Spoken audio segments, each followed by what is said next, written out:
행정학 진행하는 여러분의 영디 최영입니다. 자, 192번부터 209번까지 행정학 주요 이론 제일 마지막까지 한번 가보려고 해요. 이미 앞에서 내용 설명 다 하고 왔기 때문에 이제 여기는 진짜 확인하는 느낌으로 봐주시면 됩니다. 일단 너츠 이론 얘기는 조금 해야죠. 신공공 관리론이 효율성을 증대시키기 위해 고객의 대응성을 높이자. 효율성을 가장 핵심으로 두죠. 그래서 행신공공 관리론이 우리가 알고 있는 경제학, 그러니까 우리가 얘기하는 자유방임주의, 자유주의 경제학, 요거에 중심을 두고 있다고 얘기한다면 너츠 이론은 행동경제학, 인간에게는 휴리스틱 오류, 비합리성에서 발생하는 오류가 나타날 수 있다. 그 오류를 잘 이용해서 인간이 행복한 삶을 살 수 있게 만들도록 정책을 설계하자. 이런 특징을 가지고 있어서요. 제가 신공공 관리론은 효율성을 통한 공격 대응성, 너츠 이론은 행동 변화를 통한 삶의 질 향상. 이렇게 목표를 세운다라고 말씀을 드렸었죠. 그래서 192번 맞는 선제입니다. 193번 너츠는 정책 대상 집단 행동에 개입을 합니다. 하지만 자유로운 선택을 허용한다. 그래서 이 너츠를 설계하는 사람들이 엄청 똑똑할 것이다. 제가 그런 얘기들을 했었습니다. 오케이? 자, 이론은 여기까지 해서 마무리하고 이론들의 문제들 막 섞여 있는 형태 볼게요. 초기 행정학 발달 과정에서 테일러의 과학적 관리론이 사이먼의 행정 행태는 보다 앞서죠. 테일러의 과학적 관리론은 1880년대 이후, 사이먼의 행정 행태론은 1940년대 이후이기 때문에 더 이전 이론입니다. 맞는 선지가 되고요. 보수주의 정부가는 자유방임주의적인 자본주의를 옹호합니다. 맞죠? 합리적 선택의 신제도주의는 방법론적 개체주의, 그 다음 사회학적 신제도주의는 방법론적 전체주의를 사용하고 있기 때문에요. 지금 보시는 요거 X가 되고요. 자, 그 다음 후기 행태주의 접근 방법은 행정을 자연 문화적 환경과 관련해서 이해하고 행정 체계가 가지고 있는 해방성을 강조한다고 했는데 이건 사실 행태주의 접근에 대한 내용이 아니라 아시겠지만 생태론, 비교행정론에 대한 내용으로 정리를 해주셔야 합니다. 그래서 X고요. 행정관리론에서는 계획과 집행을 분리하고 권한과 책임을 명확하게 규정할 것을 강조했다. 네, 아시겠지만 행정관리론은 과학적 관리론의 영향을 받았습니다. 그래서 정치행정 이원론의 관점. 그래서 행정에서 경영적인 생각을 가져가려고 하는 그러한 논리들이기 때문에 지금 보시는 요거 맞는 선지가 되고요.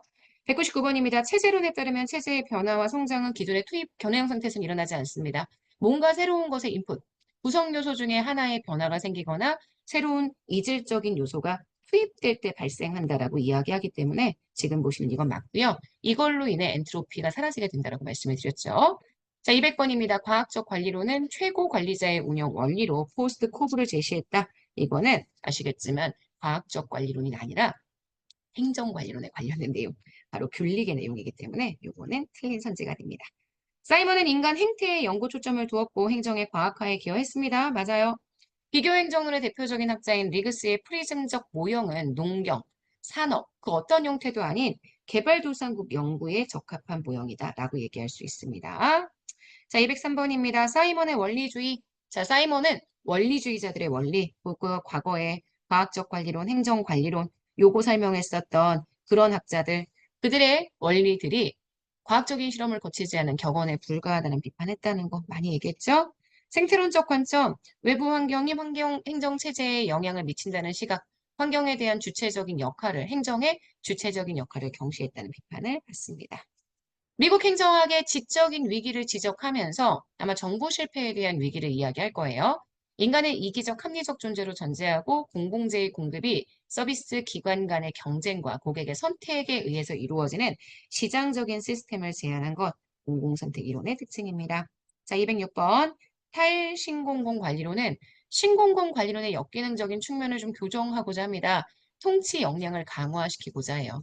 그래서 구조적인 통합을 통해서 너무 분절화되어 있다는 것을 축소하고요. 재집권과 재규제의 확대, 집권도 더해야 되고요. 규제도 더해야 합니다.